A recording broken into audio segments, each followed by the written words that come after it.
In today's video, I'm going to teach you how to automate booking in HoneyBook, Scheduler Workflow 2026. By the end, you'll have a streamlined system that sends your scheduler automatically and guides clients from inquiry to a confirmed time without manual back and forth.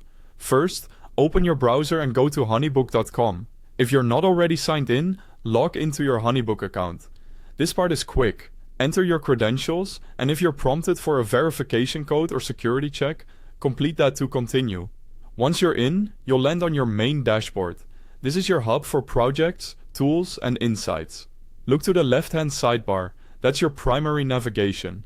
You'll use this panel often, so it's helpful to get comfortable with it. Click Automations in that left menu. This is where you control the workflows that run in the background for you. Inside the Automations area, select Create Automation. You can build one from scratch, but to move fast and follow best practices, choose the template called Streamlined Booking.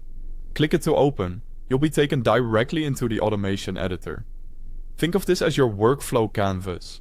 Here, review each block in the sequence and customize it to match your process. Start by setting the trigger. This is what kicks off the automation. Common options include when a new inquiry comes in, when a project is created, or when a client reaches a specific stage. Pick the trigger that reflects when you want your scheduler to go out. Next, set the actions.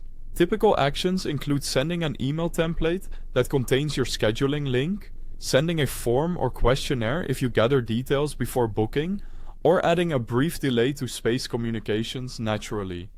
If your scheduler is already built in HoneyBook, make sure the action references the correct scheduler type and availability. Double-check time zone settings and buffer times, so clients can't book too close to other appointments. Then define the end of the workflow. You can end after the booking is made, after a confirmation email goes out, or when no further steps are needed. Keep it clean and intentional. Fewer, clearer steps reduce client confusion. Before publishing, give the automation a clear name. Review the email templates for tone and clarity, and confirm that the trigger, actions, and endpoint align with your client journey. When everything looks good, click Save or Publish to activate it. That's it. Your streamlined booking automation is live and ready to save you time on every new inquiry.